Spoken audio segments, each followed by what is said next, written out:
أن لا إله إلا الله وحده لا شريك له وأشهد أن سيدنا ونبينا ومولانا محمدا عبده ورسوله صلى الله تعالى عليه وعلى آله وصحبه وبارك وسلم تسليما كثيرا.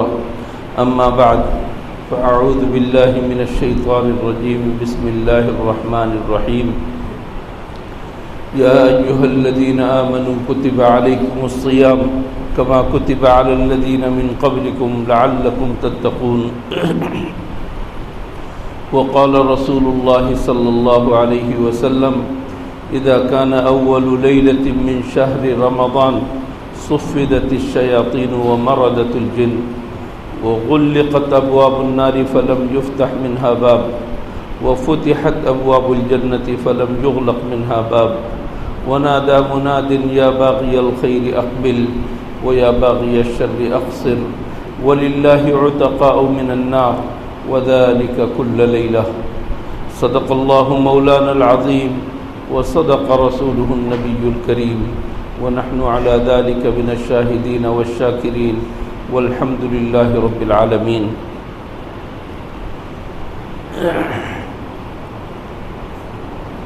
بزرگان محترم اور برادران عزیز، میں زیادہ وقت نہیں لوں گا. مختصر وقت کے لیے آپ کے سامنے حاضری ہوئی ہے. اللہ تعالی ہمارے اس بیٹھنے کو قبول فرمائے. اللہ تعالی ہمارے اس وقت کو ہمارے لیے ذخیرہ آخرت بنائے. قابل رشک ہوتے ہیں وہ لوگ جو اللہ کے لیے اللہ کے گھر میں بیٹھتے ہیں، اور الحمدللہ ہم اللہ ہی کے لیے بیٹھے ہیں، اللہ کا ذکر کرنے کے لیے بیٹھے ہیں، اللہ کو یاد کرنے کے لیے بیٹھے ہیں، اور ایمان کا مذاکرہ کرنے کے لیے بیٹھے ہیں. انشاءاللہ ہمارا یہ وقت قیمتی ہوگا اور اللہ کے ہاں ضرور قبول ہوگا. چند باتیں آپ کے سامنے مذاکرے کے طور پر کر کے ختم کر دوں گا. اللہ تعالیٰ مجھے بھی توفیق عطا فرمائے اور ہم سب کو عمل کرنے کی توفیق عطا فرمائے. میرے دوستو، دنیا کے اندر جتنی بھی چیزیں آپ دیکھیں گے، اس چیز کے پیدا کرنے میں اللہ تعالیٰ کا کوئی نہ کوئی مقصد ہے. اللہ تعالیٰ کی اس کے اندر حکمتیں ہیں، مصلحتیں ہیں. بغیر مقصد کے اللہ نے کسی چیز کو پیدا نہیں کیا. اللہ تعالیٰ کا جو بھی فعل ہے اس کے اندر حکمت ہے، لیکن یہ اور بات ہے کہ ہم لوگ اس حکمت تک پہنچ نہیں سکتے. اپنی طرف سے ہم حکمتیں بیان کریں، 10,000 بیان کریں، لیکن کوئی ضروری نہیں کہ وہی حکمتیں ہوں، لیکن اور یہ بھی کوئی ضروری نہیں کہ ان حکمتوں کے اوپر مدار ہو جو ہم بیان کر رہے ہوں. لیکن جس چیز کا مقصد اللہ تعالیٰ نے بیان کر دیا، اس مقصد کا حاصل ہونا ضروری ہے. اللہ نے ہمارے اوپر روزوں کو فرض کیا، 1 مہینے کے روزوں کو فرض کیا، اور ہمیں تسلی دی اور یہ کہا کہ تم اکیلے نہیں ہو اس میدان میں، تم سے پہلے لوگوں پر بھی فرض کیا گیا تھا. وہ لوگ بھی اسی طرح کا مجاہدہ کرتے آئے ہیں جس طرح تم کر رہے ہو. لہٰذا کوئی اچنبھے کی بات نہیں ہے، کوئی نئی بات نہیں ہے. روزہ رکھنا کوئی ایسا مشکل کام نہیں ہے جس کو تم مشکل سمجھو. دوسری بات یہ بیان کی کہ یہ روزوں کو ہم نے جو فرض کیا ہے، اس کا ایک اہم ترین مقصد یہ ہے کہ تمہارے دلوں کے اندر تقوی پیدا ہو جائے. تم دلوں کے اندر جو ہے اللہ کا ڈر محسوس کرنے لگو، اور ڈر جس دل کے اندر پیدا ہو جائے تو وہ نافرمانیوں سے اور گناہوں سے بچتا ہے. گویا کہ اللہ تعالیٰ نے یہ عبادت جو ہمیں عطا فرمائی ہے، روزوں کی عبادت، اس کا اہم ترین اصل ترین مقصد گناہوں سے بچنا ہے. اہم ترین مقصد گناہوں سے بچنا ہے. گناہ سے بچانے کے لیے اللہ نے جائز چیزوں سے بھی روک دیا. جو جائز ہمارے لیے تھی، کھانا جائز تھا، پینا جائز تھا، اور آدمی کی جو حلال بیوی ہے وہ بیوی حلال تھی، لیکن ان روزوں کے اوقات کے اندر یہ تینوں چیزیں بند ہو گئیں اور کہا کہ یہ ممنوع ہے. مقصود کیا ہے؟ مقصود ہماری تربیت ہے کہ ہم حرام کی ہوئی چیزوں کی طرف بالکل نہ جائیں اور قطعی طور پر ان سے ہم بچنے لگیں. اس کام کے لیے اللہ جل شانہ نے ان روزوں کو مشروع کیا. روزہ کا مہینہ آ گیا اور ہم نے الحمدللہ روزہ رکھنا شروع کر دیا. ہم میں سے اکثریت الحمدللہ روزہ رکھ رہی ہے، اللہ تعالیٰ قبول فرمائے۔ میرے دوستو، اس روزے کا مقصد حاصل ہو رہا ہے یا نہیں، یا دوسرے لفظوں میں یہ کہیے کہ روزے کی ایک شکل ہے اور ایک روزے کے اندر کی روح ہے۔ ایک آدمی کی مورت اگر آپ بنا لیں، ایک آدمی کا بت اگر بنا لیں، ایک آدمی کی صورت اگر بنا لیں لوہے کے میٹیریل سے یا کسی مٹی سے، پتھر سے، مختلف چیزوں سے، اس کو اگر آپ رکھ دیں تو لوگ کہیں گے یہ ایک صورت ہے، یہ ایک مورت ہے، اس کے اندر روح نہیں ہے، روح کے بغیر ہے۔ روح کے بغیر کوئی چیز کارآمد نہیں ہوتی، اس کی کوئی ویلیو نہیں ہوتی، اس کی کوئی قدر نہیں کرتا۔ روح اگر ہو تو کارآمد ہے، روح نہیں ہے تو کارآمد نہیں ہے۔ صبح سے لے کر شام تک ہم نے کھانا پینا چھوڑ دیا، اور ایک اس قدر پیاس لگنے کے باوجود، گرمی کے اندر سیمنٹ کی مزدوری کرنے کے باوجود ہم اللہ کے ڈر سے پانی نہیں پی رہے ہیں، ایک قطرہ پانی نہیں پی رہے، کوئی دیکھنے والا نہیں، کوئی پوچھنے والا نہیں، اس کے باوجود نہیں پی رہے۔ کہیں ہمارے اس روزے کی صرف صورت تو نہیں ہے، اس روزے کے اندر مقصد ہے یا نہیں، اس روزے کے اندر روح موجود ہے یا نہیں۔ اگر روح موجود ہے تو ہمارا روزہ کارآمد ہے، روح اگر موجود نہیں ہے تو کارآمد نہیں ہے۔ آپ نے روزہ تو رکھ لیا اور صبح اٹھ کر آپ نے 10 بجے 11 بجے جا کر آپ نے دکان کھول لی اور اسی طرح قسمیں کھا رہے ہیں جس طرح دوسرے دنوں میں قسمیں کھاتے ہیں۔ خدا کی قسم یہ چیز 1 نمبر ہے اور وہ چیز 2 نمبر ہے۔ آپ نے ناپ تول کر دینا شروع کیا، جس طرح دوسرے مہینوں کے اندر آپ ڈنڈی مارتے تھے اسی طرح آج بھی ڈنڈی مار رہے ہیں۔ آپ نے کپڑے کو ناپ کر دینا شروع کیا، گز کے ذریعے سے، میٹر کے ذریعے سے۔ آپ نے گز کو میٹر بنایا، میٹر کو گز بنایا، اور جلدی جلدی کر کے اس سے کچھ تھوڑا سا کپڑا آپ نے بچا لیا۔ روزہ آپ نے رکھا ہوا ہے اور آپ کہتے ہیں کہ میں تو روزے سے ہوں، میں کوئی جھوٹ بولوں گا۔ آپ نے اپنی دہائی بھی دے دی۔ میرے دوستو، روزے کا مقصد حاصل نہیں ہوا، روزے کی روح پیدا نہیں ہوئی، اور جب روح پیدا نہیں ہوئی تو اس روزے کی کوئی حقیقت نہیں، اللہ کے ہاں اس کی کوئی قدر نہیں ہے، کوئی حیثیت نہیں۔ کم من صائم لیس له من صیامہ الا الظمأ، کتنے سارے روزے دار ہوں گے، ان کو اس روزے سے کچھ حاصل نہیں ہوگا سوائے اس کے کو بھوکا ہے، پیاسا ہے۔ کم من قائم لیس له من قیامہ الا السحر، کتنے سارے لوگ ہوں گے جو راتوں کو اٹھ کر تہجد پڑھنے والے ہوں گے، تراویح پڑھنے والے ہوں گے، لیکن ان کو اس کا ثواب نہیں مل رہا، اس لیے کہ اس کے اندر روح موجود نہیں ہے، وہ صرف رات جگا کر رہے، راتوں کو جاگ رہے۔ راتوں کو جاگنا کوئی ثواب نہیں بلکہ وبال ہو سکتا ہے، یہ عذاب بن سکتا ہے یہ راتوں کو جاگنا، لیکن راتوں کو جاگنا اس وقت مفید ہے، مغفرت اس صورت میں ہوگی جب رات کے جاگنے کے ساتھ ہم اس کے اندر روح پیدا کریں۔ کسی بھی چیز کے اندر جو روح آتی ہے وہ آتی ہے اللہ تعالیٰ کی اطاعت اور فرما برداری سنت کے مطابق کرنے سے۔ اللہ کی اطاعت اور فرما برداری سنت کے مطابق کرنے سے اس کے اندر روح پیدا ہوتی ہے۔ ہمیں یہ جائزہ لینا ہے کہ ہم روزہ رکھنے کے بعد ہم نے دوسرے دنوں کے دھندوں کی طرح ہم وہی دھندے ہیں یا یہ کہ ہمارے اندر فرق آیا ہے۔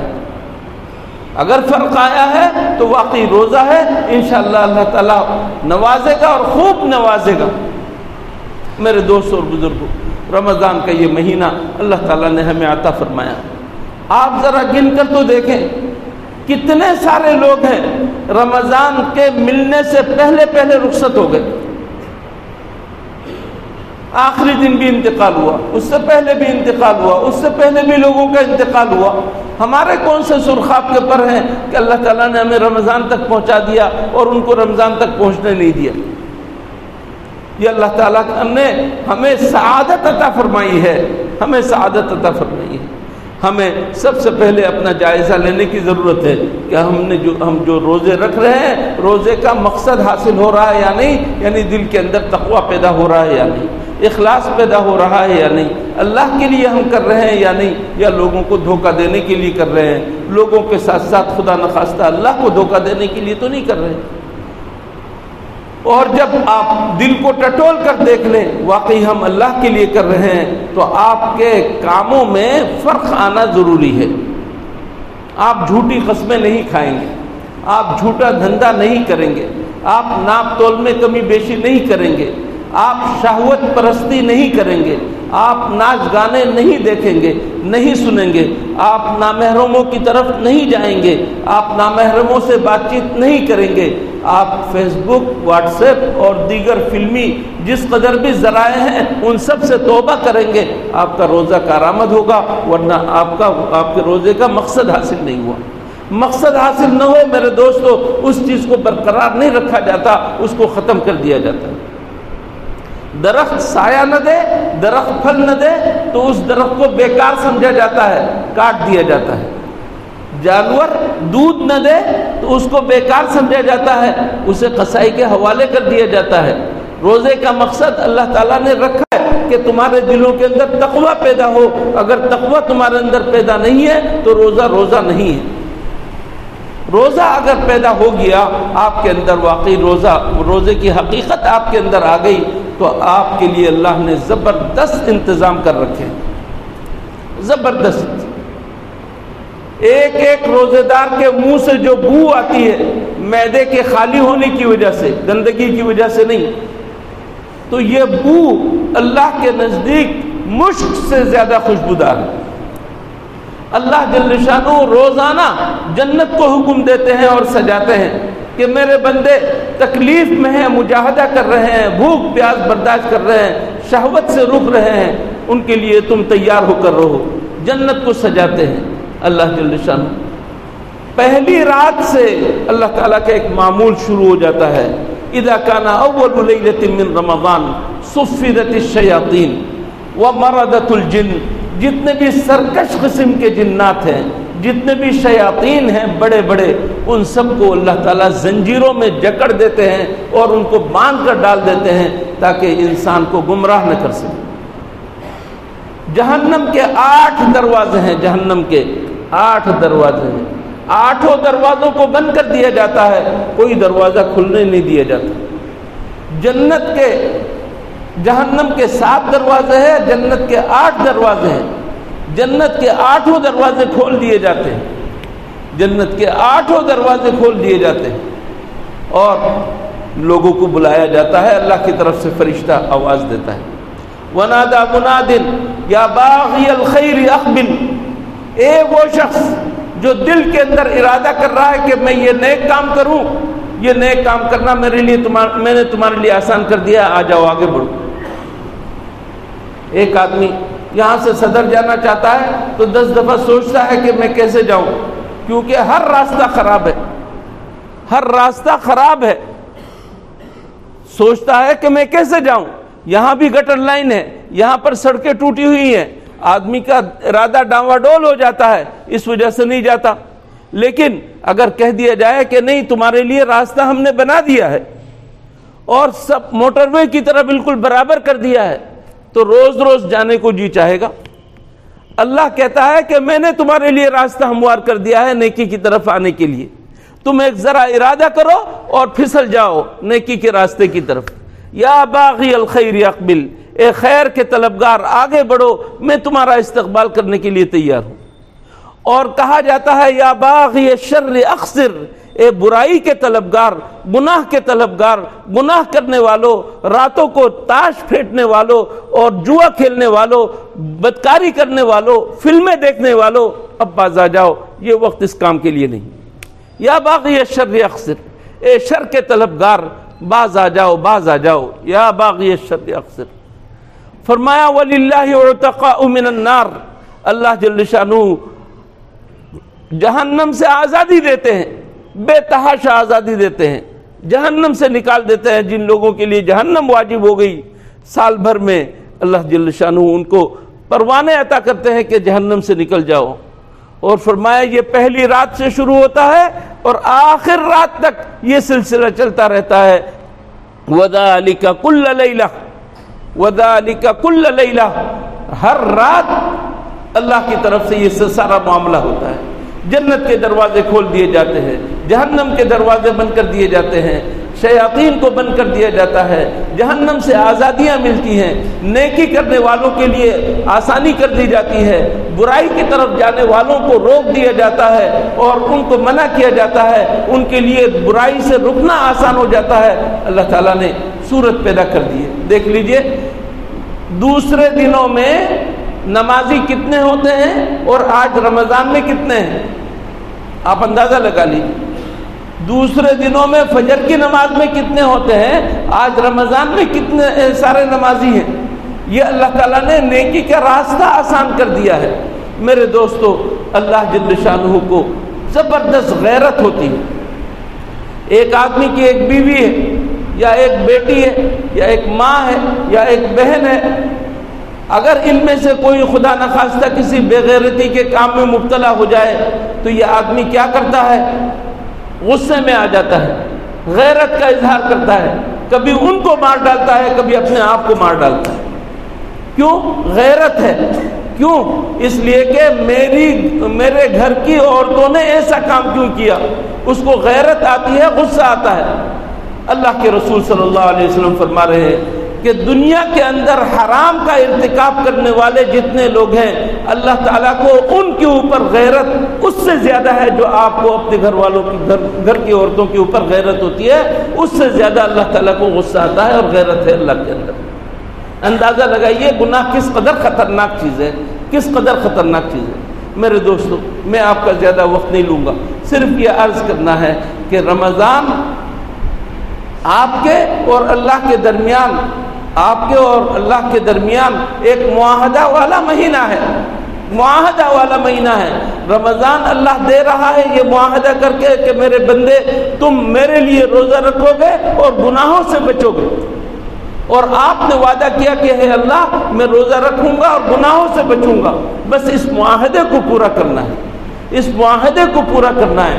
آپ کو لوگ غصہ دلائیں گے، آپ کو لوگ گالی دیں گے، آپ کے اوپر لوگ چڑھ دوڑیں گے، آپ کو غصہ دلانے کے بہت سارے مواقع ہوں گے، لیکن اللہ کے رسول صلی اللہ علیہ وسلم فرما رہے ہیں اذا کان یوم صوم احدکم، تم میں سے کوئی شخص اگر روزے سے ہو، فلا یرفث، تو وہ فحش اور بدکاری والی باتیں نہ کرے، ولا یسخب، شور نہ مچائے، فإن سابہ احد او قتلہ، اگر کوئی شخص اس کے ساتھ گالی گلوچ پر اتر آئے اور لڑنے مرنے پر اتر آئے تو اس کے ساتھ نہ دے، بلکہ کہے فلیقل انی امرؤ صائم، بھائی تم جو کر رہے ہو میں یہ کر نہیں سکتا، میں روزے سے ہوں۔ اپنے آپ کو بچائے، دوسرا کتنا ظلم کر رہا ہے یہ نہ دیکھیں، بلکہ یہ دیکھیں کہ مجھے گناہ سے بچنا ہے۔ اور ایسا بھی نہ ہو کہ آپ نے بازار میں تو اپنے بھائی کے سامنے صوفی بن کر دکھا دیا کہ تم لڑو گے جھگڑو گے، میں روزہ دار ہوں، میں تمہیں کچھ نہیں کہتا، اور سارا غصہ جا کر گھر میں اپنی بیوی کے اوپر اتار دو۔ ایسا بھی ہوتا ہے، ایسا بھی ہوتا ہے کہ ایک جگہ غصہ نہیں اتار سکا، وہ گھر میں جا کر غصہ اتارا جا رہا ہے، بچوں کے اوپر غصہ اتارا جا رہا ہے۔ نہیں، یہ مہینہ صبر کا مہینہ ہے، یہ مہینہ برداشت کا مہینہ ہے۔ والصبر ثوابہ الجنہ، اور صبر کا ثواب، صبر کا معاوضہ خالص جنت۔ اللہ تعالی ہمیں اس رمضان کو صحیح طور پر حق ادا کر کے گزارنے کی توفیق عطا فرمائے، ہر قسم کے گناہوں سے بچنے کی توفیق عطا فرمائے۔ وآخر دعوانا ان الحمد للہ رب العالمین۔ اللہم لک الحمد للہ نحصی ثناء علیک